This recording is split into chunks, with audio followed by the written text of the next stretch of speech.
नमस्कार, छायाज किचनमध्ये आपले मनपूर्वक स्वागत आहे। आज मी तुम्हाला दाखवणार आहे आबईच्या शेंगाची भाजी करून दाखवणार आहे। तर आबईची शेंगी हिमोग्लोबिन वाढवते आणि आपल्या शरीराला खूप गुणकारी आहे। तर ही भाजी तुम्ही नक्की ट्राय करून बघा, खूप छान अशी टेस्ट लागते या भाजीची। जे कोणी माझ्या चॅनलवर नवीन असाल तर लाईक, शेअर, सबस्क्राईब करायला विसरू नका। आज मी बनवणार आहे बघा आबईच्या शेंगाची भाजी करून दाखवणार आहे। बघा ह्या अशा आबईच्या शेंगा असतात बघा, मी अशा कोळ्या पाव किलो आणलेल्या, ते गावाकडेच भेटतात हे शेंगा। इथं मी बघा याच्यासाठी लागणारं साहित्य घेतले, एक कांदा घेतलाय, टमॅटो घेतले, फोडणीसाठी जिरे, मोहरी, लसूण घेतलाय आणि तिखट आणि चवीनुसार मीठ घेतलेलं आहे। याला जास्त साहित्य लागत नाही आहे, कमी साहित्यात होतं। जर तुम्हाला कूट पाहिजे असलं तर कूट पण टाकू शकता। इथं मी बघा कूट पण एक चमचा टाकणार आहे, शेंगदाण्याचा कूट। तर इथं आपण आता ह्या शेंगा चिरून घेऊया आणि कांदा आणि टोमॅटो चिरून घेऊया। इथं मी बघा शेंगा धुवून घेतल्या, धुवून स्वच्छ पुसून घेतलेल्या आहेत। याचं पुढचा आणि मागचा भाग काढून टाकायचा आहे बघा, हे बघा असं। आणि याला असं आपण जसं गवारी शेंग करतो तशी करायची आहे बघा, असं बारीक चिरून घ्यायचं, म्हणजे आपल्या शिजायला पण पटकन शिजते।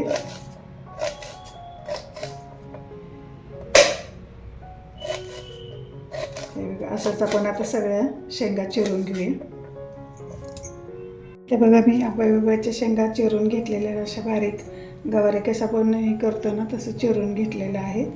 तर याच्यासाठी लागणारं साहित्य जिरे, मोहरी, लसूण, कांदा एक बारका छोटासा, टमॅटो घेतला आहे चिरून, इथं तिखट घेतले लाल कोल्हापुरी कांदा लसूणचं, इथं थोडंसं हे घेतले शेंगदाण्याचं कूट घेतले आणि चवीनुसार मीठ घेतले।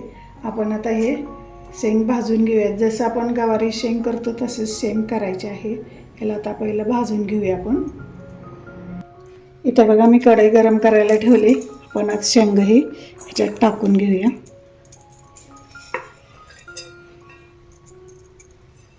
आणि याला चांगले डाग पडेपर्यंत भाजून घेऊया।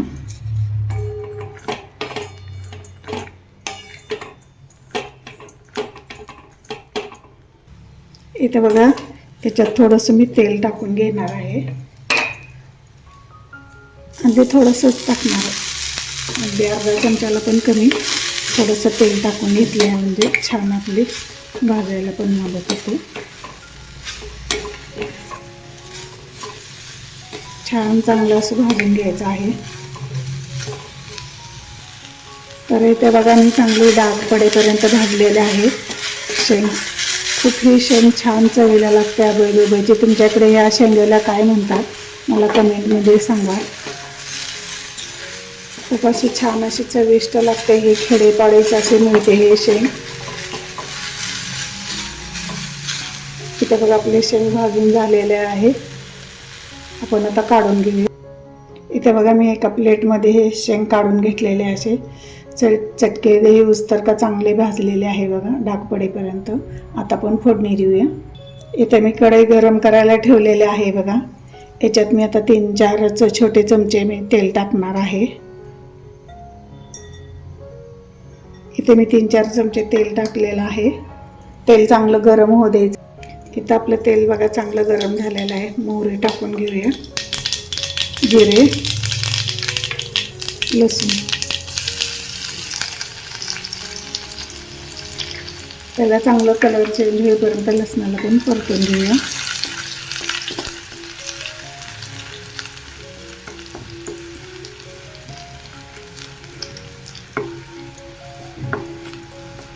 इथे बघा कलर पण लसणाचा चेंज झालेला आहे, खरपूस असा बघा भाजलेला आहे। याच्यात आपण टाकूया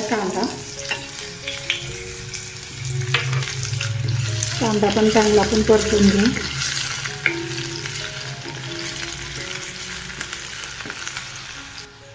इथे बघा आपला कांदा पण चांगला परतलेला आहे बघा, छान असं मस्तपैकी। आपण आता याच्यात टाकूया टोमॅटो।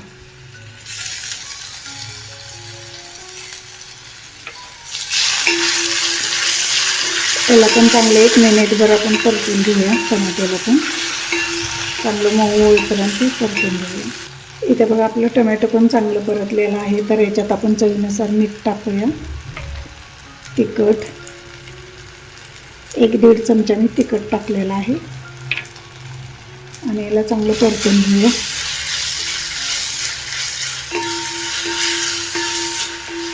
इथं बघा याला पण चांगलं परतलेलं आहे. आपण आता या आंबे शेंगा भाजल्या ते त्याच्यात टाकून घेऊया.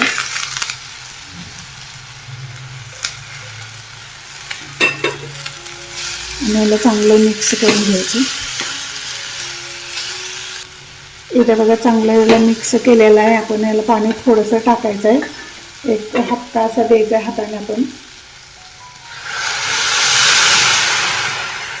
म्हणजे थोडंसं एवढंसं दिलेलं आहे आता.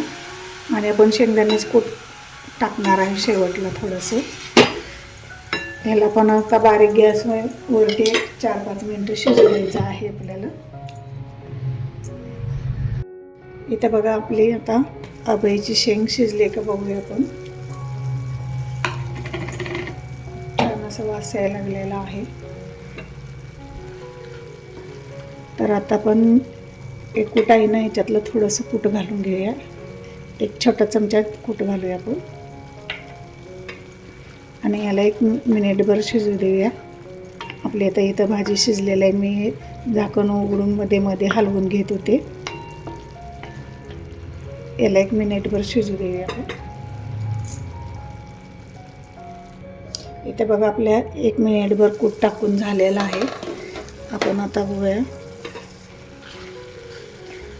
इथं आपली आता भाजी झालेली आहे बघा. पूर्ण शिजलेले आहे. बघू शकताय तुम्ही. हे बघा वास पण खूप छान यायला लागला. आपण आता सर्व करूया. इथे बघा माझी भाजी करून तयार आहे बघा. थोडीशी कोथिंबीर वरून घालूया.